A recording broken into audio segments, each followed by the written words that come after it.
So this is really for that carry pick.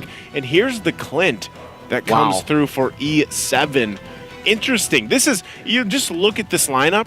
Mobility versus stand your ground. Just stand your ground. Post up, fight it out, and hope too that, you know, you can make it through. Because I still would say, like, it's almost a similar facet here for E7.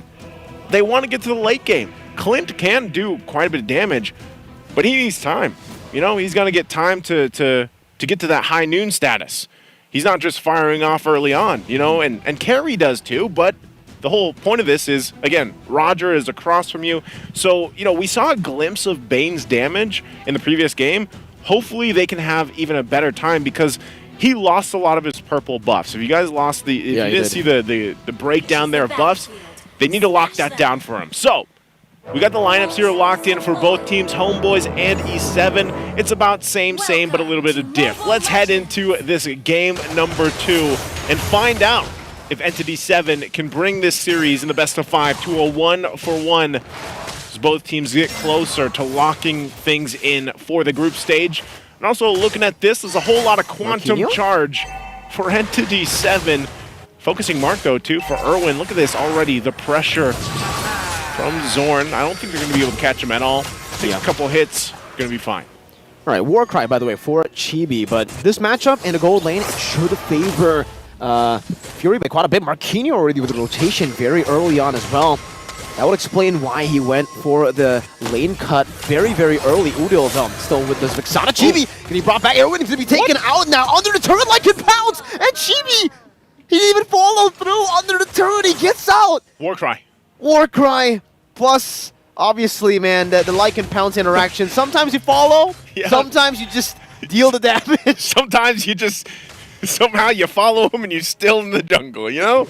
It works for them. It works right there, and this is exactly what we were talking about in the draft, guys. You know, when you get this Roger locked in and somehow, some way you're able to get the lead, which most teams play around this. If you are going to draft a Roger, you look for that play potential early on, and that's exactly what Homebois did. Good response here from Hide on Bush. Whoa. An interesting dive into the deadly catch. He goes Zorn, though, provided the guiding wind as the turret fake connects onto the back line with the Curse Blast as well. Hide on Bush, unable to go for the kills. And Chibi, you can see him. He's smelling blood in the water. The Hide on Bush will be able to escape. Under the turret he goes. Sabat canceling the recall. Marquinhos with the onward. Now with the Earth Shatter connecting as well for the turret fire. And the Curse Blast gets rid of him. Rivera, he can even go for the trade. Chibi gonna be locked down like and pounce there. Together with Chan, picking up that damage and the kill. Now the Turtle free for Hide on Bush. He doesn't have the Retribution though. And Eternal Guard is already dealing damage. It's gonna be Chan who secures it as the real Robe Revelation locks them down. And Chan secures the double kill. Zorn trying to run away, will be able to do so as he also used the Purify in that skirmish. And that's what we're talking about from Chan. It locks in this Eve pick first phase and is going to be the start here. Yes, the huge impact, the difference of the impact here already in comparison to the Nana pick in game number 1. That's what Entity 7 needs. So now that he has these 2 kills, he's going to be locking in that first item a lot sooner, and which will, again, they play around the real-world manipulation. So able to punish Homebois. You know, Homebois going for that play, and they were off timing a little bit. They weren't able to get Chibi there when they tried to follow up through that setup. So it was unfortunate for them because then they just ended up overstaying on that side, taking a lot of damage. Entity 7 punishes them and makes a great play. So they'll be able to keep things together. A good item already picked up here for Fury. Gets that Blade of Hepsises locked in. So the Clint, I think one thing you really need to pay attention to is where is that power spike for this lineup from Entity 7. It's already showing that they have a lot of fighting potential early on. You know, and meanwhile too, Hide on Bush with the deadliest catch, all he has is a Fury Hammer. And he actually does provide quite a bit of damage if they're able to catch them in that real-world manipulation. And now he does lock in the Hunter Strike. So this is already good for Entity 7, much better than the previous game. You know, gold-wise, it's pretty much the same. It's pretty much balanced between both teams. But Entity 7 is really able to keep these early skirmishes. Okay. Curse the blood. A little fake out there. I feel like that was more of, could something happen here? If not, then they at least got the Curse of Blood out. They might still try to do the same thing on this side of the map. They're going to be slowed. Good deadly catch by Hide on Bush. They get 2 big resources. Like you said, man, I think Entity 7 might have to give away this turtle. And they might have to just go ahead and get that orange buff, but it looks like Homeboy's not going to actually fully start it up because they still need Chibi to get his purple. Eternal Guard will be dropped down, but they're just going to kind of deal with this zoning potential right now. Erwin doesn't have the Curse of Blood yet, neither does Hide on Bush have that Deadliest Catch. So they'll try to play around these timings, waiting for those cooldowns to come up. Oh, Marquino with the Earth Shatter and the Flicker combo connecting on the Chibi with Onward, not connecting, but the Primal Wrath does enough damage with that. The catch as well. Chibi's like in Pounce now caught in the real world. Manipulation as Hide on Bush gets rid of them. The Curse of Blood on the 2 right into the combo of Hide on Bush. Earth Shatter knocking Udil up, doing some damage. Chan with the Flicker forward, but Udil will respond to that with his own Flicker. Both teams now for Chibi, he was not able to get anything. It's going to be E7. Straight into the tier 1 in the mid lane, taking it away. And this is a good lead for E7. This is a great lead. I mean, they're up now 2,000 gold against Homeboys, really showing that they control this phase of the game. And meanwhile, this whole time, Fury, the gold lane experience, just chilling in that gold lane, farming up, getting everything that he needs, does get that turret down now, tier 1 down in the bottom side.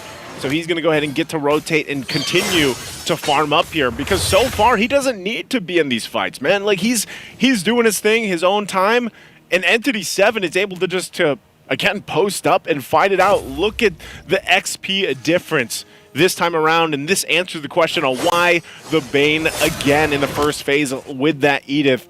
And there's your answer. Really being able to farm up this time around for Hide on Bush. Hasn't died yet.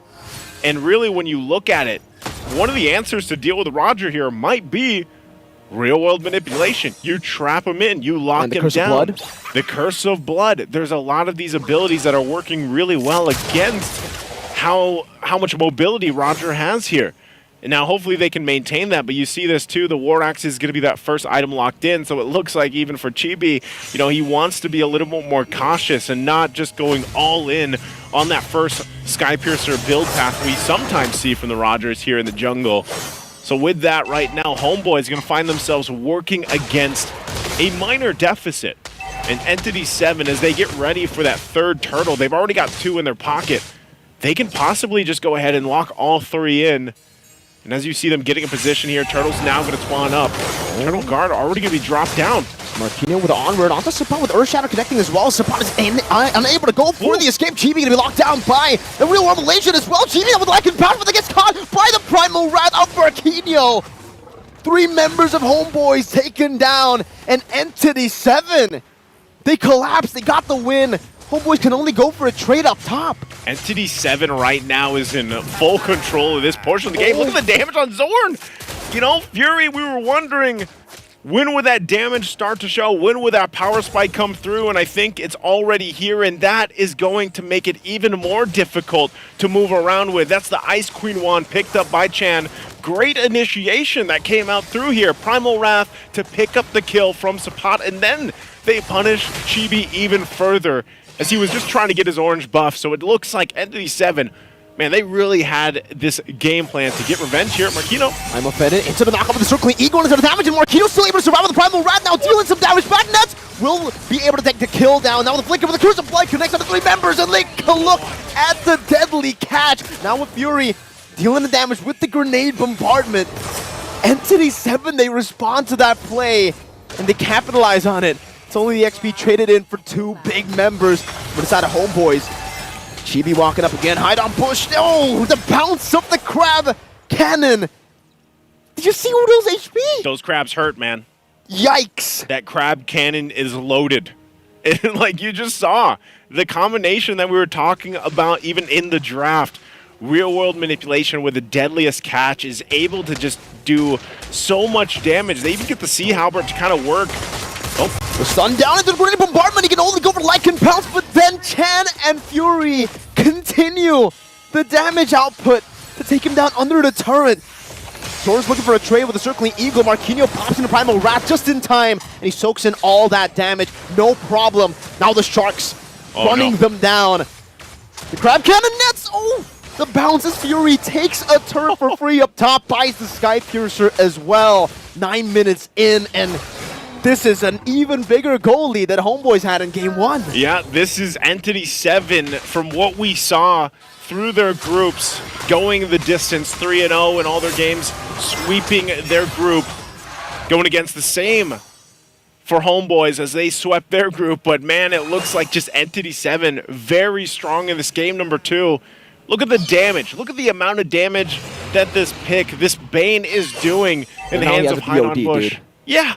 It's this is big damn, man. Like, and he's not even fully locked in right now in terms of the items, and so it's really you're wondering, you know, what can Homebois now do? They're finding themselves on the opposite end of things. That's already going to be the Lord Security here for Entity 7. And Homebois, they're going to have to get prepped up and ready. For Nets does pick up the DHS, an endless battle for Chibi now as well. Wow. Some of those items still paying, I mean, you could say they could pay value to this lineup for Homebois, but right now, as you look at the disparity in terms of items, they're having a difficult time fighting. You almost have to rely on them to get the ultimates out from Entity 7, especially the real-world manipulation, but it looks like they might just find themselves on this defense.